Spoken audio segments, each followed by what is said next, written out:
I race my feet, I miss a beat from my seat. Don't care, get off my back. I make a sound, I wash it down, round, so round. Get off, don't touch my stack. Pressure outside, hit me high, 'cause I'm about to crack. Boa tarde, 12 de agosto, Dia Nacional das Artes. Ligamos à Secretaria de Cultura, nenhuma exposição, nenhum evento comemorativo, nenhum show, nada. Temos um projeto arquitetônico artístico, né? Temos, olha, mostra aí que bonito. É uma bela obra de arte, né? Uma bela obra de arte, vazia, oca, sem função, há mais de 15 anos, sem fim. Só para deixar a gente realmente desgostoso, insatisfeito e dizer que pena que a gente está andando de ré no Dia Nacional das Artes, onde a gente devia dizer parabéns por tudo que se faz nesse sentido. A gente tem que cumprimentar os paralelos, né? As escolas, as igrejas, as iniciativas, mas lamentavelmente no Dia Nacional das Artes nós não temos o que comemorar em nossa cidade. Então vamos falar de coisas que acontecem e estão rolando. O exemplo do Cascavel Azul, que está de vento em popa e os homens estão no foco. É o nosso check-up de hoje.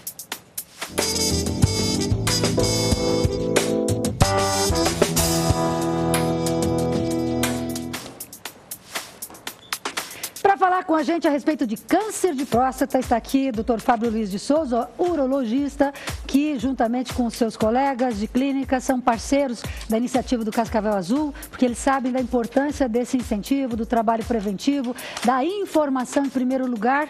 Diz que o ano passado já deu um retorno bom, doutor. Nós esperamos que esse ano a gente também tenha uma movimentação especial por parte dos homens. Boa tarde, muito obrigado por atender nosso convite. Boa tarde a você e a todos que estão nos assistindo. Doutor, por que a próstata? A gente vê que a campanha foca muito a próstata. É um órgão mais sensível mesmo? Por que a próstata tem tanto problema relacionado a câncer, principalmente? Eu acho que vale a pena a gente conversar um pouco sobre as estatísticas. O câncer de próstata é o segundo câncer que, em ocorrência nos homens, perde apenas para o câncer de pele, que é um câncer de baixa agressividade. É a segunda causa de morte nos homens, né, na população geral. Então, por conta disso, acho que é bastante importante essas campanhas e toda essa orientação quanto ao rastreamento do câncer de próstata. Vamos entender um pouquinho? Apesar de se falar muito em próstata, tem gente que não sabe nem aonde fica. Ana, por favor, vamos à imagem para que a gente possa entender o aparelho reprodutor masculino. Sem próstata, não tem reprodução, doutor? Não, infelizmente não. A próstata é o órgão que é responsável pela produção de mais ou menos metade do líquido seminal, do esperma, não dos espermatozoides, mas do esperma.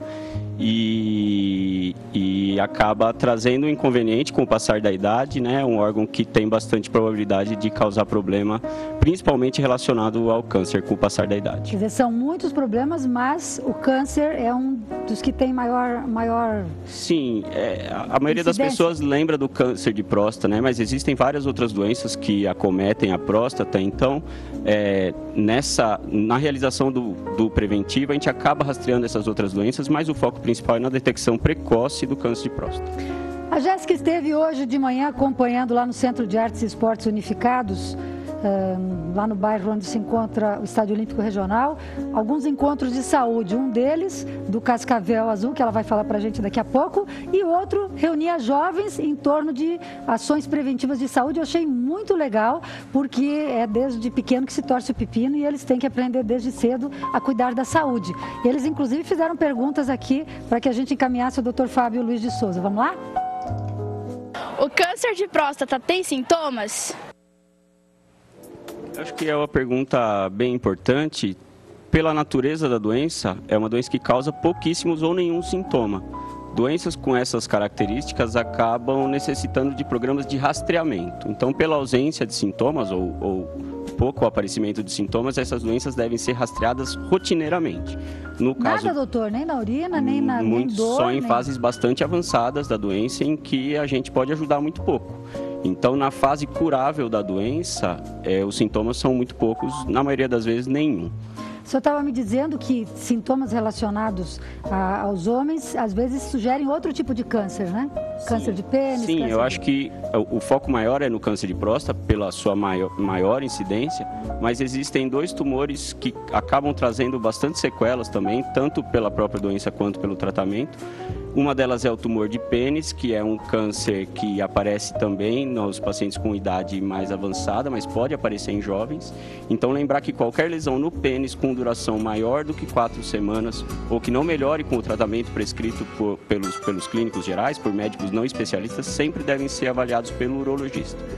Outro sintoma que também sugere doença grave é o sangramento pela urina.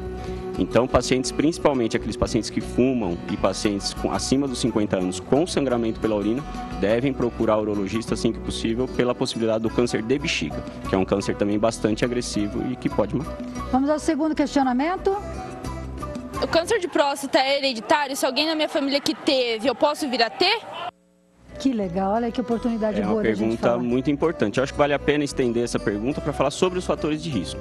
Então, o fator de risco mais importante é a idade. Homens acima de 50 anos têm um risco bem maior de ter o câncer de próstata. O segundo fator de risco muito importante é o aparecimento da doença na família. Então, principalmente os pacientes que têm parentes de primeiro grau com o diagnóstico de câncer de próstata devem pegar um pouco mais firme nesse rastreamento. Começar mais cedo, inclusive, doutor? Começar mais cedo, né? A recomendação atual é que os pacientes com história familiar ou pacientes da raça negra iniciem o rastreamento com 45 anos e os pacientes sem esses fatores a partir dos 50 anos. Então, o terceiro fator de risco, dentre os mais importantes, é a raça negra. Então, pacientes negros devem se preocupar um pouco mais em avaliar a próstata periodicamente. Tem mais uma pergunta e parece que ela tem a ver com uma preocupação muito séria dos homens a respeito desse assunto. A cirurgia pode deixar um homem impotente? Perfeito. Então, acho que vale a pena também falar um pouco sobre o tratamento. As modalidades mais frequentes de tratamento são a cirurgia, que consiste na remoção da próstata por inteiro, e a radioterapia, que é um tratamento que basicamente queima o tumor junto com a próstata. A cirurgia pode trazer 2 tipos de sequela. Uma sequela bastante frequente, que é uma sequela relacionada à função erétil. Então, pacientes que fazem a cirurgia têm uma chance de até 70% a 80% de terem essa sequela, de terem problema com a potência, assim como o que a gente chama de incontinência urinária, que é a perda involuntária de urina, pacientes que escapam a urina. Isso é bem menos frequente, varia entre 10% e 20%. Pode, mas não é regra. Podem, né? Lembrar que são sequelas que, na maioria das vezes, são contornáveis através de alguns tratamentos, sendo que o câncer avançado, infelizmente, não tem nenhum tratamento para cura, e sim um tratamento de controle. Então, qualquer sequela é melhor do que você deixar esse câncer se alastrar e vai acabar causando problema mais sério. Mesmo descoberto precocemente, o tratamento traz esses Perfeito. resultados? Quanto mais precocemente, menos agressiva é a cirurgia, no caso da cirurgia, e isso diminui o risco de ter sequelas. Quanto maior o tumor, mais agressiva tem que ser a retirada da próstata, causando esse tipo de sequela. Então, com certeza, fazer esse diagnóstico precocemente melhora a chance do paciente sobreviver à doença e diminui a chance dessas sequelas acontecerem. Vale a pena. Quanto tempo leva um câncer de próstata para se desenvolver? O câncer de próstata é uma doença que, por característica, a não ser em casos muito especiais, tem um crescimento muito lento. Então, nós temos várias chances de diagnosticar esse câncer no meio do caminho. Mesmo depois de algum tempo, é possível diagnosticar ele em fases curáveis ainda. Mas é lógico que nós não temos todo o tempo do mundo. Então, essa frequência anual do rastreamento é uma periodicidade bem segura para que a gente faça o diagnóstico a tempo. Não existe nenhuma necessidade de rastreamento com uma periodicidade menor do que essa, menor do que um ano, a não ser em casos especiais, mas também passar de um ano acaba sendo um pouco arriscado. Quando você fala do periódico de um ano, se refere aos 2 exames mais em foco, o PSA e o toque, doutor? Hoje em dia, as melhores ferramentas que a gente tem para diagnosticar o câncer de próstata são o exame do PSA, que é o antígeno prostático específico, é um exame de sangue bastante simples, e o exame do toque. Lembrar que 30% dos tumores de próstata tem o exame do PSA, que é o exame de sangue normal, e é aí que entra a importância do toque retal. Então, a partir do momento que o homem deixa de fazer o toque retal, se ele tiver um tumor, em 30% das vezes esse tumor não vai ser detectado. Existem ferramentas em estudo, existe uma boa perspectiva de melhorar o rastreamento do câncer de próstata, mas isso ainda não está disponível para uso clínico. Deve ser reservado ou para experimentos ou para um futuro próximo.